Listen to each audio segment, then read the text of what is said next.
YouTube says I am live. And someone out there... Nope, I can see myself on YouTube. We are live. It should be working this week. I pray to God there are no other issues. Welcome to Gray Areas, November 11th, 2025, episode 698. That's right, 698. We've already recorded episode 699. It airs next Tuesday. It's a big review of Hades 2. We had a lot to talk about there, which is pretty cool. And then episode 700 is 2 weeks from tonight, November 25th. Please join us live. I'm hoping to have a nice night for many of our live viewers in store, if I have my computer stuff back by then. So there's some question marks, but going to try my best, by God. Tonight, we get 699B. It's like a 699A and 699B. If we don't, is that how this goes? We go to 701, and then we go back to 700. Time travel. Yeah. Pretty much, yeah. Okay, cool. Things look good. If you're in the chat, I'll try and read your messages. Again, I also don't have that stuff working. Everything's a mess with piecing this together on a different computer, even though it's the same computer. It's weird. But I'll read stuff out if you put them in the chat, so we'll see you there. This week, we're basically doing a continuation of last week's episode. Last week, we kind of went over, things with brand loyalty, specifically like, what was the first thing that got you to start with a brand? How did you try it out? Was it word of mouth? How did you find out about some of the things you use regularly? Today's is a little bit of a different approach because we started kind of poking at this at the end and it felt like it had plenty more legs. And it's basically what's on the screen. For the audio listeners, it's what brands do you ride or die with? What's the stuff out there where you're like, that's the one that's been right by me, or I like their quality or whatever? And what things have burned the bridge to the point where not only would you never use them again, but you might also talk friends out of using them? You know what, though? In preparation for this, I thought about doing a TV palooza, and just like we're not like a pop culture podcast anymore. You know what I mean? Like we don't have our finger on the pulse. Now, if we, just so you know, it's not just shade, because like if you guys are like, well, we want to do a sports podcast, I'd be like, well, I'll do my best, but like I'm not. Sean, you want to check in on the NFL so far? Yeah, exactly. Right. So that's fair, but like I yearn for like someone who also was watching TV and movies. I'm just saying. Is there something else I've been missing other than having not watched Plurbius yet? Well, because like you haven't. I feel like the Chair Company is your show. Yes. And I've watched more of that than you have now. I honestly just haven't had time. I know. Straight up, nobody has time, and that's unfortunately, that's the issue. Was there another show I'm missing that we? Well, you were gonna watch it, but I don't think you've gotten around to it yet. I haven't started watching that yet either. It's pretty Don't you think there's too many shows? Like there's just trust me, there's way too many shows. That's you're right. Thing. Like if you want to try to be a pop culture podcast, you have to watch too many, and so it's very easy that we could all be watching really, really good shows just separately, and we can't talk about them because there's too many out there. Really, really good shows though, like that's less, right? And I'm not perfect either. I know The Pit is a really good show. It's winning Emmys. I haven't watched that. Sean has watched neither of the shows that won the most Emmys. The studio, but I have it on my plan. So I budget it for the year, right? Yes. And so even with games, I have Ghost of Yotai, Yotai, one of the two. I think it's Yotai. That's in December, and that's just going to be a last second. But I try. I'm doing my best. Try. So Sean is the brand. So if I tie this back into branding, Sean is basically influenced by brands only about what gets rewarded and what gets awards, not what his friends tell him is good. So it's interesting that you look for what is. You're very much of what, if this is reviewed well, I want to watch it because it's reviewed well. I have reviews. I would say it's neither, since I told him to watch The Studio before, and then I said it's going to win a bunch of Emmys. Then it won a bunch of Emmys, and he didn't watch that. I'm going from the friend recognition or the awards winning. So, I don't know. That was April. We're ignoring that. We're just turning this back on you. We're ignoring. He watched the one. He watched my one. The one I cared about. Finally. Yeah, I watched Orville, and I watched 3 seasons of Righteous Gemstones. Yep. Okay, you did do that. Yeah. See? I do it. Maisie made that take longer, too. Studio is also Maisie's fault, and I'm just going to watch it without her now. And so that's why I'm going to get it end of the year. To be fair, we did lose most of our weekend since I was gone all of Saturday, which is a day that I would have watched a lot of television. Yeah. And I was gone from my home and not back till Sunday late evening, which then I needed to work Sunday night to be prepped for Monday. Sure. So right. I lost most of my weekend to actually watching stuff. Otherwise, I probably would be caught up on the Chair Company. I probably would have started Plurbius. Damn. So honestly, it was just a bad weekend, timing-wise. It's coming. Yeah. Daisy is in chat, by the way, and says in all caps, "Oh, Dave haircut." So that's Yes, nice. I got it. Yeah, I got it yesterday, and I'm continuing my streak of getting haircuts on the road. Nice. Which is weird. So I very Try rarely get every haircuts on barbershop across Yeah, America. why aren't you reviewing each barbershop that you go to? That would be cool. And saying which city's done the best job so far. Oh, that would be cool. Well, so I can do that very quickly because there's been 3 so far. I've been to 3 different parts of the I'm country. here for that. The New York City downtown financial district was the worst one by far. I actually wanted to get a haircut like 2 weeks later. Guy didn't listen to me, didn't really do what I asked, and just overall sucked. Which sucks because I got a haircut in New York 3 years ago, and it was the best haircut I've ever had. So but like, go figure, did he you not go to the right listen to place. you and it was great, but you're mad that he didn't listen to you, or it was like also a bad haircut? Oh, it was a terrible haircut. Like he didn't cut the hair, like the back of the hair properly. It gets all frizzy. He didn't take care of that. Like the cowlick was all going the wrong way. Okay. It was really, Just bad really bad. quality. Really Okay. bad. Yes, All right. very bad quality overall. This one, there was a sport clips around the corner, so it was the same damn. Like it didn't really do anything special. There's sport clips all over, so there wasn't really anything special about this one. Okay. I do like sports clips. That was only 2. Yeah. And Or are you counting New York twice? Oh, no. Then the other one was in Boston, and that one was fairly decent overall, except I was a little bit late, and I said, sorry, I overslept, and the guy basically looked at me and says, I don't give a fuck why you're late. Get in the chair. I'm like, okay, this is East Coast mentality we got here. Cool. Nice. Or no, sorry, his exact quote was, not my fucking problem. I'm like, okay, here we go. Mm-hmm. So that was a little bit of an Damn. interesting one. How do you, it's like, I'm really particular about my hair.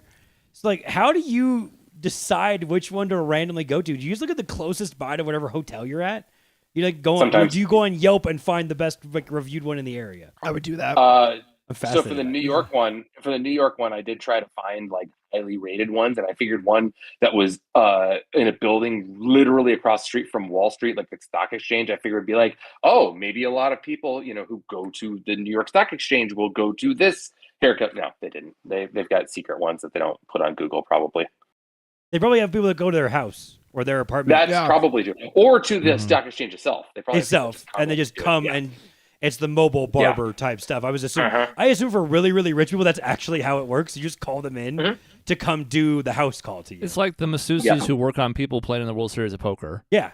So Yeah. you're just gonna stand behind me as I sit at this table for like hours and just give me a massage. God knows what that rate is. Yeah. Whoa, Yeah. we should find a way to that could be used for like card counting. You do like an elaborate fucking It's Right. poker, another Sean. player knows the masseuse for the other, and they pay them to be like, hey, sneeze when he has a Right. I'll put my elbow on his shoulder when he's got a face card, but Yeah, then yeah, I'll yeah. rub his temples when he has nothing. And yeah. That's a good point. Dude, if Chauncey Billups can do it, I can do it. Chauncey Billups is in jail right Well, Yeah. he was doing I would it. argue, how well did Chauncey do it? Yeah, exactly. But don't worry, we'll talk about sports betting in a future episode. Yeah, 'cause I'm more sure we keeps will. happening on the regular. Dave insinuated that I am some kind of fucking sheep, though, that only will look at something if it gets good reviews. No, but reviews play a big part. If something is universally praised, I'm like, oh, that must be pretty good. If a friend's like, I really love that movie, and it didn't get great reviews, I'll be like, well, now I got to try it. But I probably won't like it. I do tend to agree overall with the quality of a movie. Now, I can still enjoy a movie that is low quality, but I tend to agree if critics are saying a movie's bad, yeah, it usually is bad. I don't know. That's typically how it works for me. I found like one or two critics that I've read that I've agreed with like almost all the time. Yeah. And I go to their review specifically for stuff to see if they've like reviewed it. Well, I just there's have found that they have a similar There's not a taste to me. fucking movie that's like 5% Rotten Tomatoes. I'm like, actually, I loved it. I think it's like it should be an Oscar winner. It's like, no. Most critics are professional for a good reason. It is interesting. It is interesting when there's Rotten Tomatoes is like the critics meter is so high and the fans meter is so low, or vice versa. Like those movies are weird when that type of stuff happens. Yeah, and I tend to agree with the critics and not the fans, because the fans are like, well, I love Zack Snyder, so this is 100. That's actually happened right now. That show that Kim Kardashian is on Hulu had like 0%, and the audience score was like 65. And I think the critic score got up to like 5%, and the audience was still staying around the 60s. And I'm like, well, there's clearly a disagreement in this one. Because again, people are like, well, I like it because I can turn off my brain. And you're like, that That is just don't Sure. even fucking started on that. But That's what this show's about. yeah, but to Dave insinuating, I wanted to defend my honor. You bring it yeah. up all the time. That's all. You bring up ratings like and Because what, they matter, what the you know, score is. it's like a reflection of like the political climate in a way. It's approval ratings, Dave. It's approval ratings. Because the same thing with like Don't media. care. Oh, you can't trust the media. You got to do your own research, is what I hear, but with reviews now, and it's crazy. You're also the one who cared about Xbox points, and I don't understand that one either. So they're You kind know, of similar things to me. I did, but not in a way that it actually like. I knew it meant something to me, but I wasn't like, Dave, I think you got to start taking these points seriously. Because people aren't seeing it now, but in 10 years, they're going to be the inflation alone. No, it's just like, I like it because it encourages me to try new areas of games that I wouldn't have otherwise. It's the same right now with fucking playing games and reading books throughout the year, That doesn't matter to anyone but me. It is a personal measure, although I do find it funny you told a story where you were on the phone with Xbox Help for 2 hours because you didn't get your achievement score. That was bullshit. They cheated me. I was my favorite game, Mass Effect 2, Cody. I did an achievement and there was some kind of glitch and they something in the game and they could never figure it out. I wish the audio listeners could see Cody's face. Yeah. I wish I could. Cody was on the call with support, and I was like, they were like, well, did you try getting the achievement? I'm like, fucking, yeah, I'm not a rookie, bitch. Like 5 times I got it. What do you, I've tried everything. Can I please ask how old you were when you did this? Oh, college. I mean, you got to think achievements. When was that a thing? They kind of caps it at a certain point. It was never a thing for me, so I don't know when it was a thing. No, a lot of people care about trophies. I feel like people care about more. I never gave a shit out. Well, I'm just saying, I hear more people caring about trophies than points. But after I gravitated away from Xbox, I don't care anymore about the trophies. Don't mean anything to me anymore. But how many hours did you say you spent on the phone with them? I don't know, 2 hours. Well, you know what? But between the waiting and all that, yeah, it probably was 2 hours of like, I just need help. And they were like giving me like, did you turn it off and on again? I was like, first of all, why would that even affect anything? And they're streaming like I'm crazy. I wasn't crazy. It was broken. I'm not crazy. You're crazy. I don't know if they were crazy, but I certainly wasn't crazy. Anyways, brands. What a great segue. Is this why you no longer use Xbox? Speaking of brands that are dead to us. Yeah. That is my first example. What brand is dead to me? To kind of go back to what we talked about before, I was pretty hardcore Xbox. I was like in the war. I was like Xbox number one, other than Nintendo, which was always my number one, and we'll probably get to that later. Like me being like, this is my last Xbox I'm ever going to own. It's a big deal for me, but they are dead. I feel like the system, I have more crashes and hiccups and weird sound things with the controller. So many issues. I just don't know between the exclusives and the quality and the prices and what they're trying to push on me, what they think I should care about. Why would I ever go back to them? Like, I'm done. That's it. I've had every Xbox.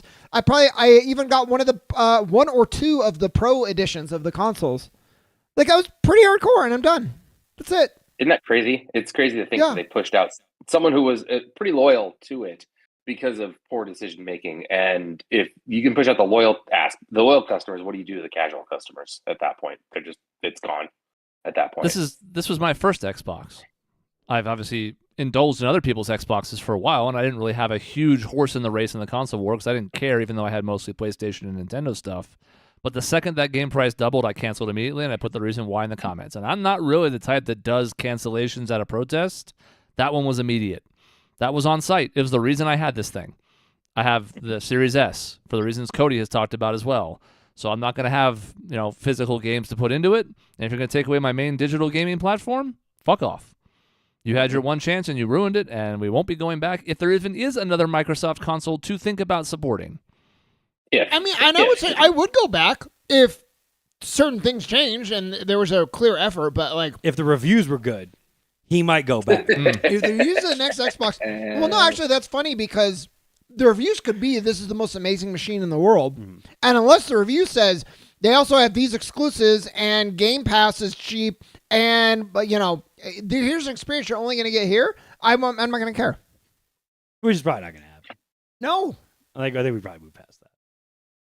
Yeah, it's dead.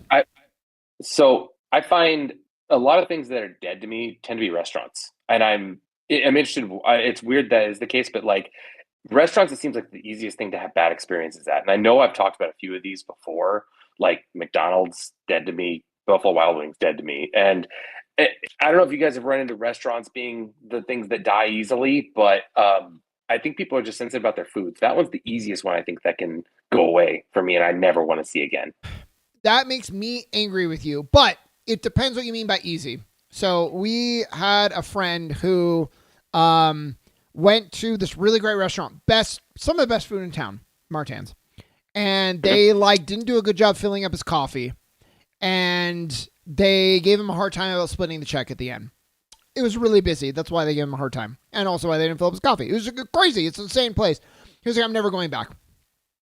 And not only is it great food, it was like kind of like this tradition, this routine that we all went and everybody else liked it. So to say I'm never going back, not only did you ruin the entire friend dynamic, but you've also sworn off this restaurant.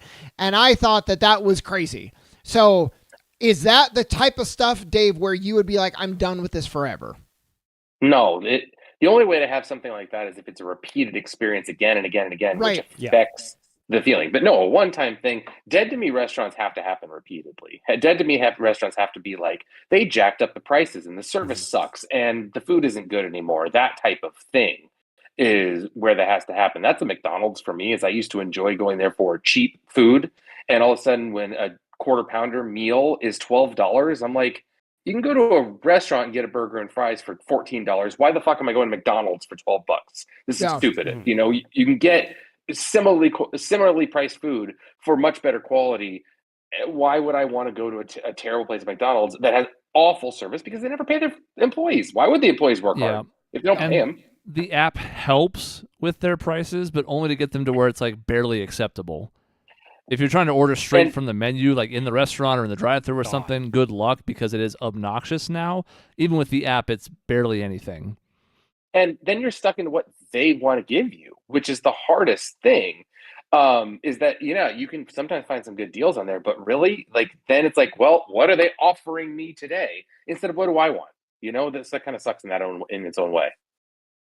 I think for me, it's either repeated offenses or something so bad it can't happen again.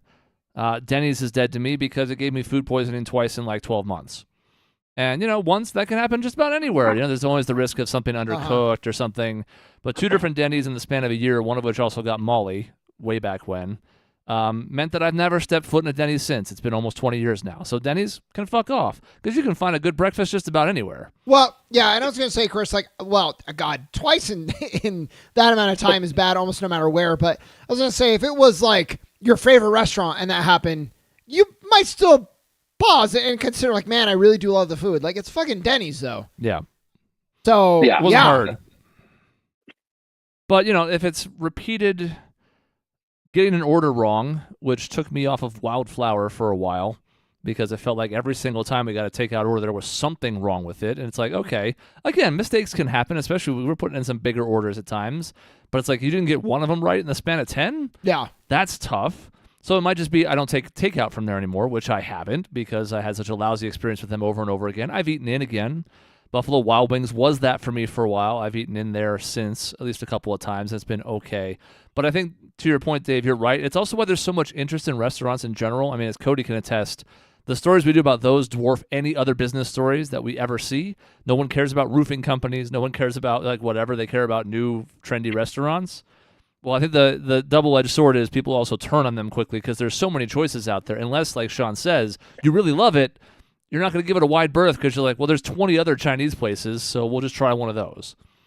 Yeah, I mean, one of the people I talked to that owned a business in town was like, she got like a couple not so great reviews on Yelp early, and she like went to Yelp and was like trying to explain like, hey, like these people complained because like had very valid understanding reasons of it.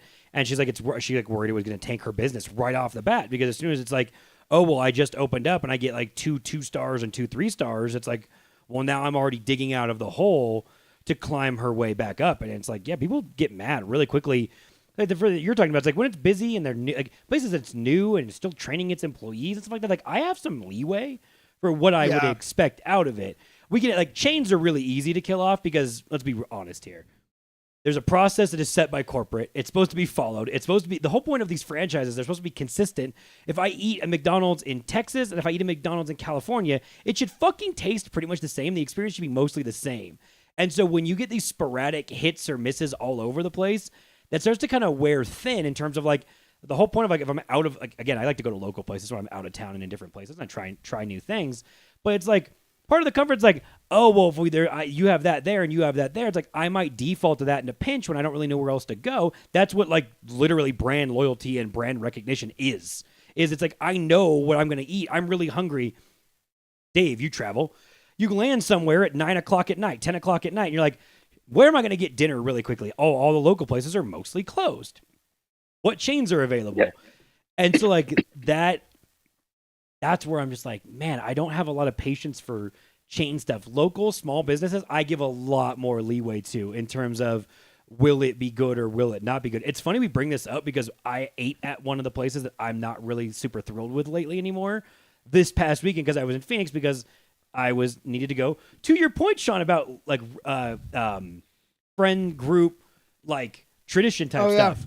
Raya and her maid of honor, her best friend, and one of our other friends from her current job, they went and did a mud run on Saturday. I went down with them, so we walked the course for part of them, took photos of them. They always go to Lolo's Chicken and Waffles, Raya and her best friend, after they do stuff together. I ate Lolo's in Vegas a couple years ago. They have a Vegas location now, and I ate it in Scottsdale not too long ago. And the last 2 times I've eaten it, it was just not very good. And I'm like, I'm kind of out. They've jacked up the prices. They've shrunk the menu. I'm like, this was a really fun thing in 2016. And it kind of started to rub me the wrong way. And so funny enough, I was like, I really don't want to go this past weekend. But I did because it's what their tradition is. And they were happy to go. And the food, thankfully, was okay. I got waffles and not really chicken. But mostly that's like okay. The other brand that I've sworn off lately is Little Caesars. In this town, they have fucked up my order almost every single time I've ordered it. Last time I ordered it, I was like, I want the stupid pretzel crust pizza. They gave me a pizza with regular crust with the pretzel salt around it. Then I literally took a picture, sent it to corporate and said, is this really your pretzel crust pizza? And they were like, we will definitely, this is again, follows another thing Sean did in a way. They were like, oh, we'll be happy to have a conversation with you about that. Fix that. Please call us at this number. And I said, I don't need to fucking call you. I gave you a motherfucking photo of the order being wrong. Give me a gift card or something. Mail it to my house. And they were like, no, you need to call us. And I'm like, I'm not sitting on hold and on the phone for you to bitch about this. I showed you that your fucking branch fucked this up and I'm done. It's also not cheap anymore, to Dave's point of jacking up prices.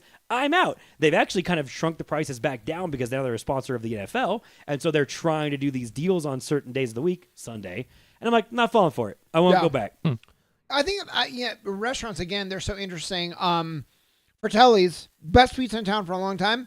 We had one time where it was terrible pizza. I actually, and I don't do this, I called in and I was like, I'm so sorry. Like, my wife cannot even eat this. Like, I don't know what happened. You guys are usually great. Like, this is inedible. I don't know what happened. They were like, it was like the cheese was rubbery. It's like disgusting. I don't know. Again, I have no clue. They, to their credit, they apologized. They got us a new pizza. And like, if that pizza was a 2 out of 10, the new pizza was like 6 out of 10. And I was like, I think we're going to try other pizza places for a while. And so like, I was diehard for Telly's. One bad night, and I'm like, I'm not going to swear it off forever, but like, I'm going to go get some Namarcos. I'm going to get some pizza coletta. So I'm going to try some different places. But if you have good experience at those ones, and I did. You might and shift so to those now I'm ones like, more than yeah. And I will say this, we talked about this a little bit off air, Cody and I have had a stunning resurgence for a place that's up here that I had not eaten at in a long time and wasn't sure I'd ever go back to, and that place is Chili's. And Sean remembers, like, you know, for example, when he came back from his very short stint in law school, and he and his girlfriend at the time came back to Flagstaff, we ate at that Chili's. It was kind of a regular place for us in the late 2000s. And I had not gone in about 13 years until Callie and I went recently, and we've been there 3 times since because they have a lot of relatively cheap options. There's like, you know, $10 and $12.99 entrees that also come with like an appetizer and a drink that's unlimited. And so like all of a sudden it's like I can get a better meal at a Chili's with a much better experience overall than I can at most of the fast food and even some of the mid-tier stuff up in town. Like a Chipotle has gotten pretty expensive relative to that would others. be another, Chipotle. That would be another brand that is dead to me and has been dead to me for quite a while now. I like it, but you can't. If you need to raise prices, especially with the tariff stuff, like I can understand. You cannot shrinkflate things to death and jack up the prices like more than anybody else at the same time, so that I am seeing how much less I'm getting and how much more I'm paying for it. And to your point, Chris, like for that experience and for that product, I can get it better elsewhere. So they're kind of dead to me now too, and I used to like them a lot. Yeah, if we lived in like Minnesota, I'd be like, yeah, Chipotle sounds like a great option because you don't have other burrito and Mexican food options. I'm like, I'm sorry, man. I said this in California growing up. I'm like, the hipster fad thing was Chipotle's really late 2000s, early 2010s. Everyone loved it. I could understand why. I could see the pricing was decent. You could feed a lot of people by doing like big orders and stuff like that. And it was a simple menu. And I just ate it. I'm like, this is extremely fine. It's extremely fine. And while it's cheap, I guess I'll eat it. South Park started picking on Chipotle a bunch, which was pretty funny to me over the years. And then I'm just like, this food's not that great. It's kind of bland tasting. And I'm sorry, I've lived in California and Arizona. I can find a better burrito for probably the same, if not better of a price. And I'm like, the meat is just going to be seasoned better. And again, I'm just like, I'm sorry. I kind of want Mexican food made by Mexican people. That sounds really shitty, but like, I'm sorry. Then I think I learned, by the way, at one point that McDonald's had owned Chipotle. And I was like, are you fucking kidding me? They bought Chipotle out and then flipped it. But yeah, that's been long on my list. I have a question on that, Cody. So on that stance of, Mexicans making Mexican food, I understand that. A lot of times in Phoenix when I'm around, I'm like, are there Hispanic people in the Mexican food place? That's generally a good sign that it's good food. However, there was a place right around here where I am. I'm in Western Chicago right now. And the Mexican food place, I was just trying to look things up, spelled the word rice, R-I-S-E. Is that a good sign or a bad sign that this is good Mexican food or not? Is that how it's spelled in Spanish? No, it's arroz in Spanish. Yeah, it's arroz. I was like, they just spelled it wrong? They just spelled it wrong. And so I'm wondering, is that a good sign or that they spelled I'm rice fascinated. wrong? Honestly, it would attract me to the business. I'd be like, was this a typo? Like, who was in charge of this? Maybe it's brilliant like marketing effort. Could be anti-ice sentiment. We're not going to put that word inside of the word rice. I also would be like, see where you're at though. Like, I don't mind like that. Where a Hispanic population is not as populous, I don't mind going to Mexican places that might be white run or whatever. Again, like if you saw me owning a Mexican food restaurant in the Midwest or whatever, I might be a better option because guess what? I'm actually partly fucking Mexican. I might be able to run a better Mexican restaurant than the alternative person, but I'm still a white person. I'm very clearly a white person. And so like when you get out there, but it's like, that's what I joke with people for years. I'm like, if I've got to go in and I've got to order in Spanish, shit, I'm probably getting some damn good food. If that menu is hand-drawn, the best Mexican food I've had is I've ordered in Spanish. The menu is hand-drawn or put on pieces of paper and then put in like the little cover sheets and hung on the thing, like as specials and shit. That's the best Mexican food I've had in Santa Barbara. When we were in Portland, we went to one of the like groupings of food trucks that they do at various points around the city. They have like 10 to 15 different food trucks that all set up shop regularly. I can't tell you how many menu items were misspelled. Yeah, every menu had like 10 plus things that you're just like, well, that's not how that's spelled, and that's not even the right picture. But the food was good, so I could pick nits. But I was like, you know what? Everybody had a good time there with the food, so whatever. Yeah. So I have a different one. Okay. Orange Theory. So gyms in general, right? I think is really interesting to look at, especially with the resurgence of a lot of places where they're like, we're just super cheap and you can go in at all times. Orange Theory is not that, and they are super expensive. Apparently, this makes sense, but I didn't realize it.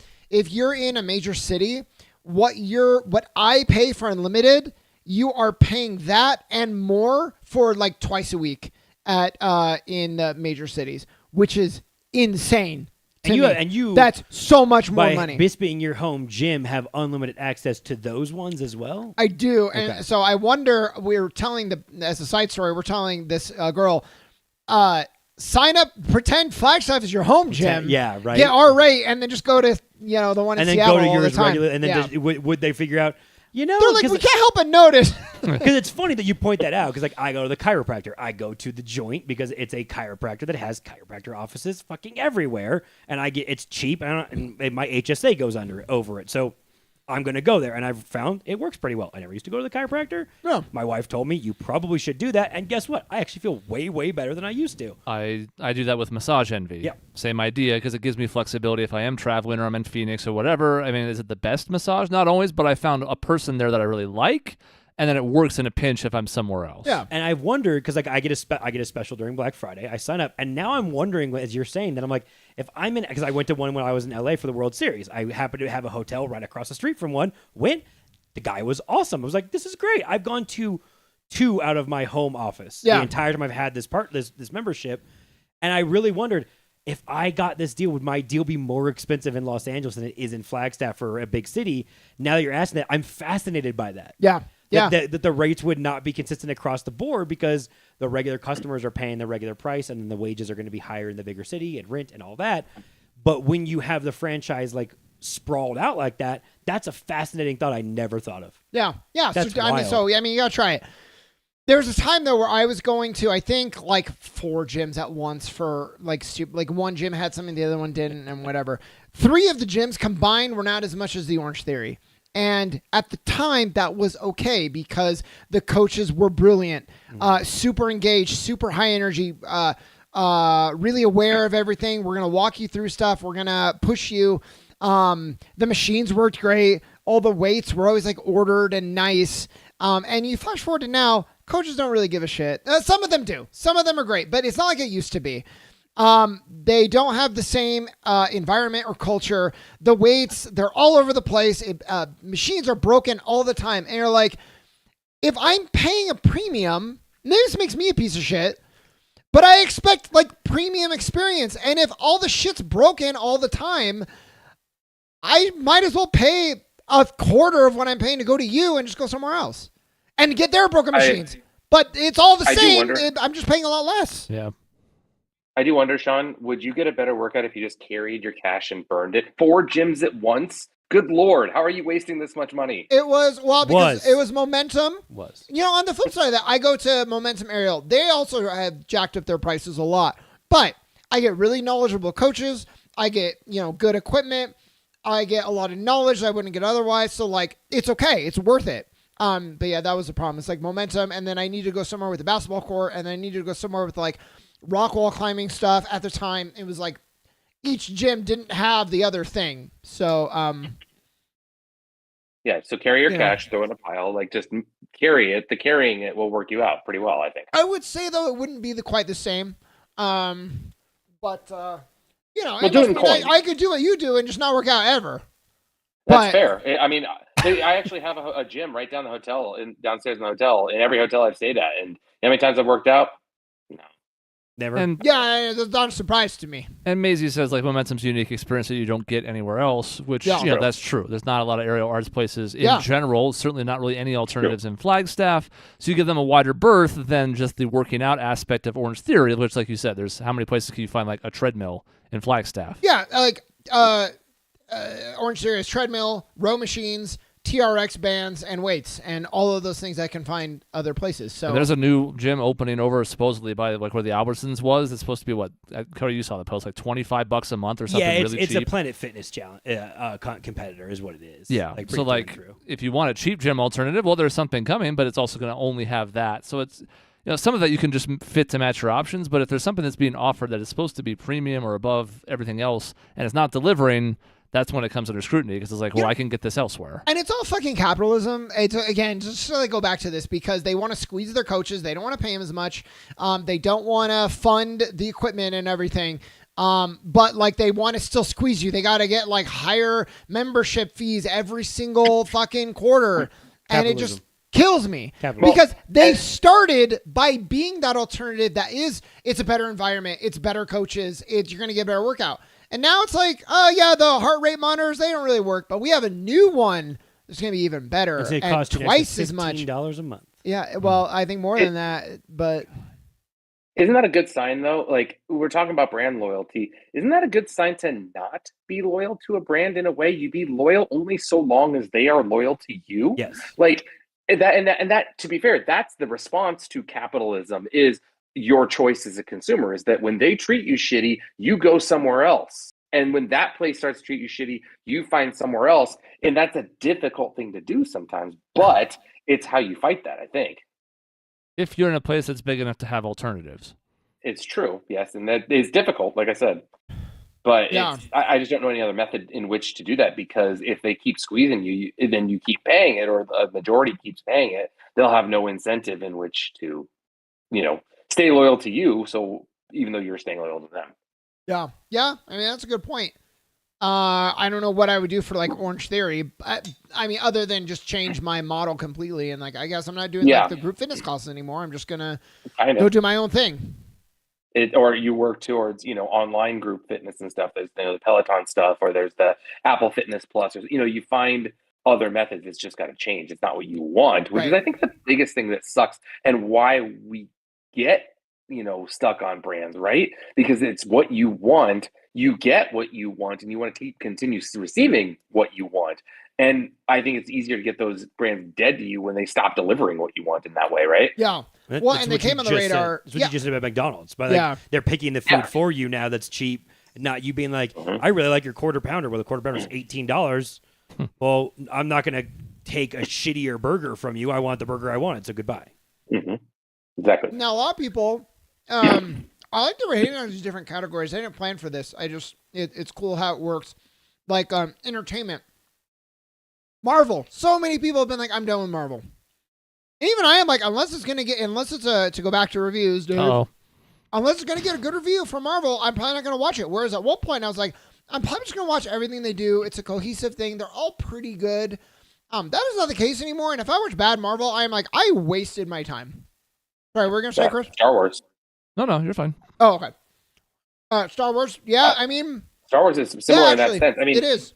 There was a time when episode 7 and 8 came out. It was like, yep, I'm seeing this. It is a big event. Star Trek was a very similar thing. And it's a big event when a new show or movie came out. And as the quality diminished over time, it's like, oh, God, am I going to watch this? Mandalorian comes out. The first season was pretty good. Book of Boba Fett comes out. Things come out, and it's like, this isn't what I signed up for, basically. Oh. Well, and again, not to keep fucking this same horn, but like it really felt like, okay, how can we create another show paying as the least amount of money that we can and getting it out as fast as possible? And it was like, that's how Boba Fett. It's like, okay, you got to take time to write the script. You got to, which to kind of circle back all of this, I had sworn off DC. And now I'm like totally in on DC because they've really revamped their process. Although Peacemaker ended, I wish it was a little better, but it was a solid season overall. Most of everything they're doing there is really good, and the scripts are strong, and they have the right approach, and they're putting budget and time. So they've like repaired their brand for me. So, one's on the way up, one's arguably on the way down. We'll see what Doomsday does, but that's where it stands as of today. It's funny. I find myself drawn a lot of times to the counterculture response to shows. For me, that was like, I've talked about the Orville. That was kind of like a response to Star Trek shittiness. I've been watching The Boys a lot lately. I've been catching up on that. If you ever watch that show, I like the satire that comes from that kind of making fun of. I know you watch The Boys. What the fuck? I've been watching it recently. I just finished season 2. So I'm going on it. Okay. But yeah, the satire in there and the making fun of the Marvel culture, the making fun of American culture, online conservatism, whatever you're making fun of, that satire part fuels me in a lot of ways. Or in the sense of the Orville, going back to what made a show good, I like that as well. So there's different aspects that you can get me onto your brand if you do something well that I liked in the past. And even in individual shows, I think there's a limit, and it doesn't necessarily have to be this dichotomy. I mean, we're gray areas, right? We talk about middle ground. It isn't always like support or dead to me. But, season 9 of Scrubs tested my fandom of Scrubs because a couple episodes in, it's clearly not the show I loved. There's a bunch of problems with it. And the only reason I even gave it that much time was because of the name that was on the front of the title either way. When it was pretty clear pretty quickly, like, this is actually bad, and I should probably not be watching it at all. Because I was loyal to Scrubs, the original show, and not whatever season 9 was, I watched probably twice as many episodes as I should have because I tried. I tried to be loyal, and it didn't reward that loyalty, so even I had to drop off eventually. So that's just one example of one show, but like certain shows can make certain creative decisions, or the showrunners change, the tempo changes, whatever. Things can fall off quickly. So again, is Scrubs dead to me? No, and I'll probably check out the revival to see what it's like. But it did hamper my enjoyment, and it left a bad taste in my mouth. Yeah. Yeah. I think Pokemon is a big one for me. That like, when I think of things that I was so on board for and are so dead to me, but dead in the way that Chris said. Like, if a new Pokemon comes out and it's great, I'll check it out. But you're not going to be buying it, right? Like you're gonna you're gonna wait it out and see what it looks like. And first. even like the new game, apparently it's getting good reviews, and I'm like, I'm not interested because from the reviews I'm reading, it is not doing enough to get me back on board of like what I want to see. And that's sad because the fucking fan-made Pokemon roguelike was like the best Pokemon I played in the last decade. Yeah, and I realized I didn't put that in my top 10 list last year, and I fucked up because it should have been there. Really good. Yeah. Yeah. And like not complicated. And yet so much better than what Game Freak is doing. You bring up such a good point with Pokemon because I think the same with Final Fantasy. Final Fantasy has lost me completely because they went away from what made them good, a turn-based game with a great story. Some of the Final Fantasies I can imagine have pretty good stories, but there's something to the way they redid the classic tale over and over and over again in, Final Fantasy, and then, from 7 to 10, 8, 9, all these different things had a unique way of going about it while sticking to the same theme. And when you go to a completely action-based game, it takes away from the experience. And then I go to other places like Clair Obscur, where it's like, hey, we're going to take that same action turn-based thing, but we're going to give it a little action. So you're still playing turn-based, but still fun. It's like, oh my God, where was Final Fantasy on this? Yeah. Why didn't you just keep your brand going? Mm-hmm. Or like a Lost Odyssey system or a Mario RPG. You had some timing mechanics in your turn-based. Okay, that's meant to help keep you more engaged and active. That's fine, because it's still turn-based at its core. And another example is 2K or Madden or insert sports franchise here. I was a ride or die 2K fan around 2007 to 2012 or 13. I would have given anything to have those days games even earlier, which ironically they offer now. Like, oh, you want it 5 days early, pre-order this, blah, blah, blah. But obviously, we don't have to belabor the point we've talked about on the show multiple times before, but the microtransaction nightmare that it's become doesn't resemble anything that I loved about the franchise back then, to where the point where now I paid less than $10 for 24, got 25 for free almost a year later through PlayStation Plus, and have no intention of paying a dime for 2K26. Yeah. And I was one of the biggest fans you could find. What was the one with Giannis on the cover? That was 2019, I think. Maybe 18 or 19, I think. They blur together. I'm bad at the cover because that's the last one that I played. And I was pretty on board, like not as much as you guys, but I really like the single player, the story mode. Yeah. And the straw that broke the camel's back, and it's due to the microtransactions, was when I could no longer sim from halftime. I had like one nice fucking thing that could speed up this horrible grind that you have implemented. And then it was still incentive. Like, I wasn't always leading by that much at halftime. Like, I couldn't always do it. But when I could, it felt like, oh, it's a reward. And it was like a cold spray of like a waterfall on my face. And they're like, you can't do that anymore. I'm done. I quit that day. And I've never gone back to the single player.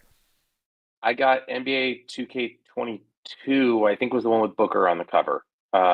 I think it was 22. Maybe it was 23. I can't remember. 23, I think. Yeah. 23, okay. So I got 23. That's the last one I bought. I've downloaded some for free over time. But in that game, I remember it's got Booker on the cover. The sun should be awesome in there. This is like the one I want to get.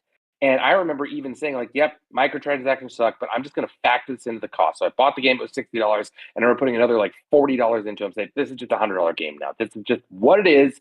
That's the industry, fine. And I remember having the least amount of fun I've ever had in the single player, even with paying the money to not have to grind. I'm like, what am I doing? This sucks. I think I played through a quarter of the season. I'm like, no, I'm done. And I'm not buying anymore. I just won't do it anymore. I won't even play the single player anymore, even on old games.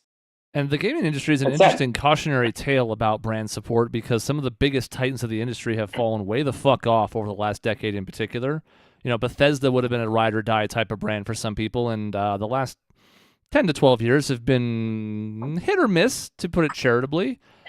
Rockstar, as big as it is, could be on thin ice if for some reason Grand Theft Auto 6 underwhelms. Despite the success of Red Dead 2, this is very much a what have you done for me lately, and with such a huge gap in between games, that lately takes on greater importance than it used to the point where, there's rumors about it being, well, we already know it's been delayed again. Will it get delayed into 2027? We'll see, because late 2026 is a year from now, so there's a lot of time to do it one more time. It's a tough industry to be in right now because you can have a lot of success if you're a smaller indie developer. If you just make good games, word gets out there, people play them. If you're a triple or quadruple A developer, not easy in the streets. What's weird to me too is like you get a brand that hasn't died and then they just won't put any games out for it anymore. Devil May Cry, I think, is one where like 5 came out, I don't know, years ago. Really good, sold great. Never heard of anything since then. Joined Mega Man in Capcom's dustbin. Yeah, and you're like, why? What's happening? Even Konami, who's like, we're doing Plinko machines only now. They're like starting to reboot all their Silent Hill games, and they're like selling like hotcakes. You're like, hello? Yeah, it's a thing. People like it. That's an interesting take on this, though, is like people who want to be loyal to a brand and the brand turns their back on them. Yes. We're talking about it from a user perspective, a customer perspective, but it does work in reverse. Yeah. Mm-hmm. For sure. I don't know, like, I can't imagine, again, like I go back to Game Freak and it's like this last Pokemon, I think was not a lot of time or effort was put into it overall. And it sold like a bajillion copies again, just like it always is. Because of people like me. And so, like, what incentive from if you don't care about the art and you don't care about your customer and all you care about is money, what incentive do they have to be like, we really want to actually take our time and fucking, do I care that they painted on textures like on the windows? Not actually, except that it's indicative of like your approach to the entire game. Yeah. Your whole game is painted on textures. And, One Punch Man, that's another great one of like the cheap. I don't understand it. Cody, in one shot of One Punch Man season 3, One Punch Man season 1, I think one of the best animes I've ever seen. Season 3, along with all the, I think there's one 3-minute conversation that's just 9 frames of animation, just 9. That's crazy. In minutes, 9 frames. So it's just like a mouth flap every once in a while. In one shot, a male character is drawn as a female because the animator just like got confused, I guess, and no one caught it. No one caught this? No. So it aired where it just in one shot this character has boobs. Same character. Which is almost like the Starbucks cup in Game of Thrones. Yeah. Game of Thrones shit. But for like animation. The sign of a greater decline of people not paying attention, of things being lost in the margins. And so again, you're like, because they had one of the hottest properties in the world in anime right now. I don't hate to say it. It's like the box office is really not doing well, except like for some reason anime is killing it. Mm-hmm. Demon Slayer and Chainsaw Man like killed it in the box office. So all of a sudden, like it's this hot property that One Punch Man was huge, and you're like, yeah, who cares? And Dragon Ball Super had that same problem, especially in the middle arc, yeah, where it was just like, we cut corners, and now whatever this character is, it's not Goku. It's supposed to be, but boy, did they really cut corners on drawing him. Yeah, your main character, it's fine. I don't get it. So like you have a company that has that brand loyalty, and like they just, I think, just to milk out every single cent in the process. Yeah, they're like, we don't care. They squander it. Do whatever. That's crazy. I was listening to a thing talking about Disney. The fall of Disney was in the mid-90s. They had a Lion King come out, and that was like the peak, right? And then they were like, what is the fastest way we can make just a bunch of money? And they did this deep dive on like Aladdin 3, the movie. And it was just like, as a kid, I don't remember a lot of issues. It was like, it was fine, but it was really terrible. They got Robin Williams in the movie, and then he's like gone. Like, They got him in the beginning. Did you guys see this movie, or should I just No, I speed have- this yeah, up? honestly, the no King idea. of Thieves. The King of Thieves. Yeah, King of Thieves. They got Robin Williams to come back, and I 'Cause don't. he's not in the sequel, the original. No, sequel, he's not right? in the He's sequel, not in which I Return guess to is Jafar. just Return of Jafar. Yep. yeah, 3 episodes of the animated show that's just packaged as a movie. I didn't know that either. Didn't know that. Yeah, That's happened with Moana 2. That's what happened with Moana 2, just so you know. They were supposed to, it's basically the same exact thing. That's why it makes a damn no sense whatsoever. It's They also cut down what was supposed to be. It's Yeah. also funny because the person who made the soundtrack for that, because Lin-Manuel was not involved in that one like he was the first one, was like, oh, I know they got off to a slow start, but people are going to remember these songs forever. You can't name one fucking song in Moana 2. no, Get lost. That's I it. saw Get it. lost. I can't That's remember the a one. fucking song. yeah, yeah. So I just thought it was so interesting that like this was like the poster child of Disney being like, you know, fat Aladdin changes frames, changes like model and consistency, but just between frames all the time. The Sultan in one scene, he's just like wearing different clothes, and then he goes back to wearing his original set of clothes. And they were just like, we don't give a fuck. Milk these customers for everything they have, and Because then they'll fall for it because it got Aladdin. yeah, but then Right. like that was their eventual downfall, where like they were at the height of everything, and then you know. And I guess it circles back to the capitalism point in a way, just because, I mean, I guess the market did correct in that sense. Like, they got punished for making those decisions. But at the same time, it's like, man, it was because people were chasing the highs of ever-growing profits. It wasn't enough to just make as much money as we made last year. Yeah. We had to just get that same 10% year-over-year growth. And that means the year after that, we have to get 10% year-over-year growth, and 10%, 10%, 10%. It's like, okay, but you can't sustainably run a business that way. Eventually, you have to cut too many corners, or you have to keep increasing revenue, and both of those are like chasing the dragon. You can't do those indefinitely, but because people are like, you know, having to answer to stakeholders, sometimes literally, now you get yourself into trouble with capitalism. That's literally what Marvel did to itself. Same thing. Yeah. It's like too many things. It's the disease of too much. Yeah, 'cause It's, I we mean- have successful things. Let's do more. I mean, Disney Plus is like the worst thing that's ever happened to Marvel. Yeah, yes, it is. Because they're like, Yeah. we need to fill a show every quarter. We need to have a show so subscribers hang for those 10 episodes. That's 10 weeks. Well, if we do 4 shows, that's 40 weeks. Then people be like, well, it's like 4 weeks until the next show, so I might as well just pay for the next month. Well, that locks you. So if you do it again, I started noticing there's a strategic plan on streaming services of when they'll dump show, when they'll dump show, when they'll dump show. Yep. And And you know, Marvel and Star Wars were the biggest offender of that, and I caught that on Disney and Plus Disney, very clearly. and it's Disney's fault. And like it's hard with so apparently I just found this out.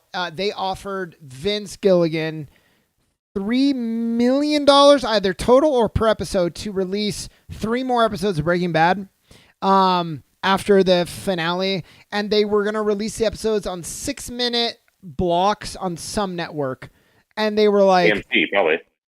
I don't think so. I don't think it was AMC. I think it was a different network, and it was this whole thing. And it wasn't that stupid little short form thing. Was maybe, it? yeah, it might have been failed that. right Tubi? away. Yeah, and they were like, Tubi or whatever. Yeah. I was watching that movie. Yeah, Maze is just backing up the Aladdin 3 stuff. Oh man, and I remember liking I that found a movie, way to but it put the was chat on terrible. the screen. It's extremely convoluted and time consuming. Yeah. I will not be doing it again. No, but Continue, sorry. hi Maisie, hi. I liked it as a kid, and there actually is a memorable song like "Are You In or Out?" I think is kind of catchy. But now, if I were to go back and watch it, I would see so many fucking problems. Yeah, but you had a creator who is not like beholden to doing that thing. Just say like, no, like I want to stay loyal to our vision and the and the fans, and we're not going to do this weird fucking thing just for money. And thankfully, that whatever network it was doesn't own Breaking Bad to be like, all right, well, get fucked. Well, yeah, you have to. We'll Yeah. just churn something out without your name on it because it'll just say Breaking Bad and no one will give a shit, which is the problem that you run into when the studio or whatever owns the product itself, and then they start squeezing it and squeezing it and squeezing it. If a creator made a show, has the show, and then shopped it and retains rights to owning it, they can get away with it. See, I know like things like Lost, like they just don't happen anymore. Where you have a show that's so big, the creators get to like just sort of do their own thing. Jesus, and you know, you could argue maybe there should have been some involvement in Lost. Some people didn't like the finale. I thought it was pretty good, but they got to do their own vision, and I feel like that's so fucking rare. Yeah, but Yeah. oh, hey, Nick is here too. One of the best pieces of advice my dad ever told me was you can't recreate the same party. And I feel like you mentioned chasing that high. Like you can't.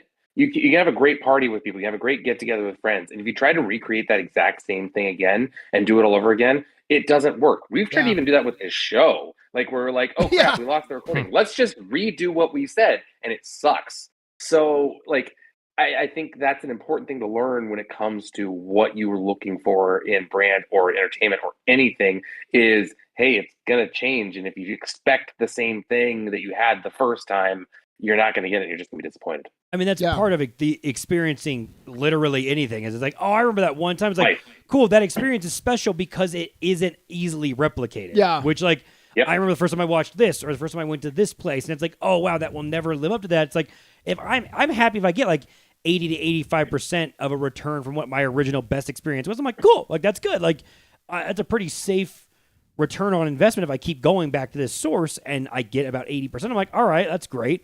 I'm not going to get the super amazing night or movie or whatever it was that I had the very first time I watched, which is fine. Yeah. So I guess as we wrap up, is there any other brand that somebody wanted to put on blast or praise as we kind of wind down here? Is there anything else where you're like, oh, I didn't get a chance to talk about this? Oh, I mean, one I could and- ramble on for a lot. Well, I know of you different ones, could, but but we don't have another second hour of the show. I won't do that. I'll give just a brand shout out because I'm here. I usually stay at Marriott hotels. Generally, they're very clean. They're efficient as far as check-ins go. Their point system is halfway decent, so I'm here. That's the only reason why I'll say it. I'm not paid by them, though. I wish I was, but no, I'm not.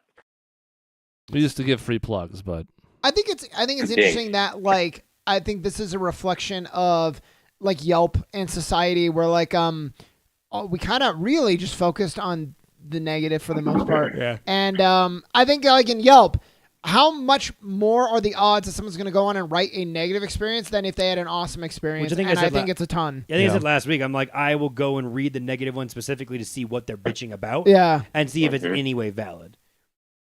I've got some like clothing brands that I'll stick with because I found success with them. Like, Muggsy has jeans that I really like wearing. I recommended them to Sean. I like them so much. I like them too. I have like 15 pairs of and one basketball shorts because I really like them, and so I keep finding more of them whenever I can. Like, there are definitely brands out there that I'm a regular for. I don't know if I'd ride or die for them, but I'm like, yeah, if I see something, I'm going to pick them up because they've built that trust with me in the past. But to your point, like, I'm not going to speak about those as much because the ones that have wronged us are so much more interesting. That's a good point. Literally, almost all the sports clothing I have is 47 brand. Yeah. All their stuff and their quality. Like, I had to pay like $40 for a T-shirt, and some of those T-shirts I've worn, I would guaranteeing more than 100 times, and they're only just start to have like tiny little holes in them because they're softer and they're way better. And so I get almost any sports related item from 47 brand. That's where these I have 3 of these stupid sweaters that I wear on this show all the time for different teams. It's where they all have come from. Almost guess- every sports shirt I have is from there. Yeah, I guess I should throw something out for Lulu. Like they're I'm with you on that. way overpriced, but like you get for the most Yeah, part way what you more than pay that. for. Like they last like crazy. I take a lot of Lulu into Ariel, and so you're like, scraping it, and they don't rip with all the stuff I put them through. And they stay soft. I like the casual wear and the athletic wear. So I have a headband from Lululemon that I wore from when Yeah. we played volleyball years ago. I still have that headband. I've had that thing for like 12 years, and it's only just starting to kind of get loose and not fit as well. It's one of the best things I ever bought. Similar to that for like workout stuff, since I've tried to start exercising more, for multiple reasons.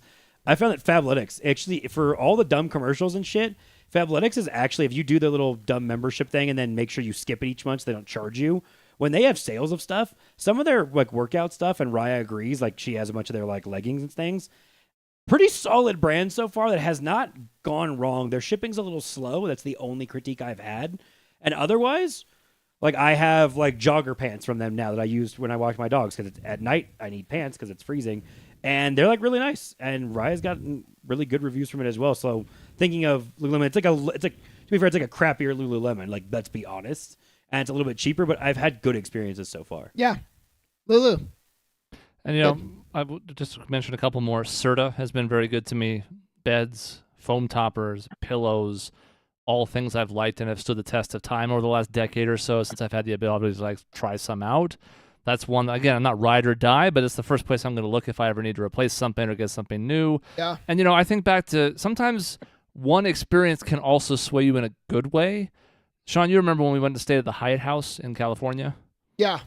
And there's the ones that had the built-in kitchens, which was part of the why we stayed there, because we're like, cool, we'll save money on eating out because like we can have this whole kitchen we can make food in. That's neat. And like the oven was broken or something. Like it wasn't working properly. And when we told them about the oven not working, or it was the grills, the barbecues were not working.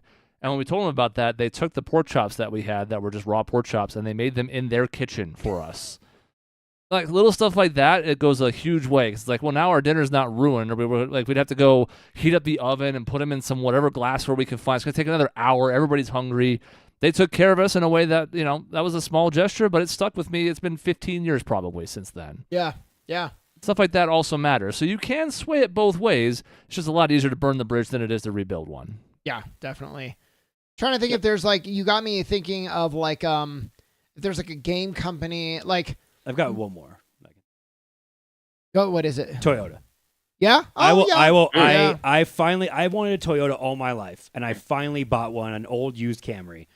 It is the greatest car, which I hope I don't jinx it, I have ever had. Yeah. I bought this car 6-7 years ago now. I have had to do absolutely no maintenance on it. Yes, it really is, funny enough, 6-7. Thanks, Dave.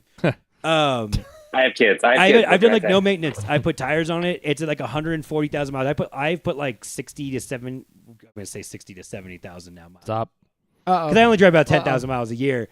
And Raya also has a Toyota Camry. We will probably never buy a brand of car other than Toyota until they wrong us. It's the brand I grew up being like, oh, I've always heard that these cars are really good and they're a really good brand and all this shit. And I finally bought one, and it like. Everything people had said. And granted, I got a 2010 Camry, which was like when the Camry was the most popular car in the world, more or less. It's been great. Raya has like a 2018. It's been great. I just love that brand of car. The only thing I think Raya or could be swayed away from was like to go to Subaru, which is the other brand of car. Maisie likes her Subaru. And I know, and we have talked to Maisie specifically about that. And so like, I just have had really, really good experiences. On the flip side, I had a brand of car that my car I bought, and it was used, and it went to shit right away. That's not to say that that brand is immediately bad, but I didn't have a good experience with What it. So I brand is probably it? I don't want to say. Oh, I'm trying to be polite. I mean, who cares unless it's like tied to your actual job or something? No, it's not tied to my job. It just went badly. But it's not that car. That's not that brand's fault. I just probably wouldn't go back to them because I had a bad experience. I don't actually fault them for it that much, though. My mom had a Corolla for like 20 years, so she swore by Toyota for a while. Doesn't have one now, so I guess that loyalty didn't end up mattering. But for a while there, she was a big proponent. You know what's cool is like how much reputation matters, though. I had it was not Toyota, but it was, what's the other big Japanese car? Honda. You had a Honda Civic forever. I had a Honda Civic. Mm-hmm. How do I know this? I had a white Honda Civic that was great, right? But this is the whole story. I had a green Honda Civic that was the most lemon car that ever existed. There was always something wrong with it. Spent so much money repairing it should not have had these issues. And that could have deterred me from ever going back. But the reviews were so good that I was like, I probably just got a weird one. And then my next car was awesome. Like barely any problems. You know what I'm saying? Like, you could have a one-off and you get really unlucky, which sucks with cars because they're so expensive. But yeah, it just I had heard all the good things. I'd always wanted one. I finally got one, and I love my car, and I love Raya's car. Yeah. So we're like, well, it's probably what we're gonna do. I mean, the goal is to have my Camry be passed down to our children one day, if I can keep it in decent enough shape and get the thing to like 250,000 miles. It's only at 140, I think, right now. So I'm like, I plan to have that car for another couple decades, ideally. And I bought that car for $10,000. I had a 4-year loan on it with my payments of like $200 at whatever my rate was. And it's like, that's one of the best purchases I've made in my life. So like that goes a long way. Yeah. And it was a used car. Which shout out to AutoNation, who I was very difficult with in the dealership and strong-armed them into giving me that car at a better rate. And so I like AutoNation too. I just, is there, we don't have time anymore though. Sorry. No, not because of that. I mean, just the whole episode, right? Like I want to ask, like, is there like author or a company where you will blind buy? Like, something's coming out and you're just like, you're going to get it. But we don't have time anymore. Nintendo's pretty close to there, honestly. Nintendo's pretty close. And like Zelda, especially, I would say. Yeah. Like, you almost don't need, although there are exceptions. So, like Triforce Heroes. I do not have a Switch 2 yet. I will have a Switch 2 eventually. 100% I will have one eventually. I don't have one yet. I just haven't bought it. But that's probably the next gaming device I will ever buy, is my guess. I'll have one too. It needs a game I can't live without. Bonanza looks fun. I can live without it. Mario Kart looked fun. I can live without it. You can definitely live without. Yeah. Zelda comes out and Yeah. Build once our all new that Mario comes out. comes out, and then I'm on Exactly. it. Yep. It's a good way. I will. Yeah. It will be I will buy that, and I will buy the game because I will want that specific thing. Or a 3D Mario that's akin to Odyssey. One or the other is going to be probably the ultimate thing that's going to make a jump because it won't be a Smash game for a while, and I don't know what else would do it. Well, there's plenty more stuff to do there, so we can always circle back on it. Unfortunately, all the episodes are booked through mid-January. As a reminder, next week, Hades 2 review won't be live, but you can still tune in the usual time to see it. We will be gone, but please watch the episode or listen as usual. And then again, 25th, 2 weeks from today, is episode 700, where something will happen with a live extravaganza. I just don't know what yet, but please join us for that one. We'd like to have a lot of folks around for the big 100-episode plateaus. We had like double digits hanging out with us last time. We'd love to see that again. So that's in 2 weeks. And then after that, the entire month of December is TV theme show song. I keep saying that wrong every fucking time. I'll have to practice for December. That's the end of the episode. In between episodes, find us at our website, grayareas.live or youtube.com/@grayareaslive. We will see you next week.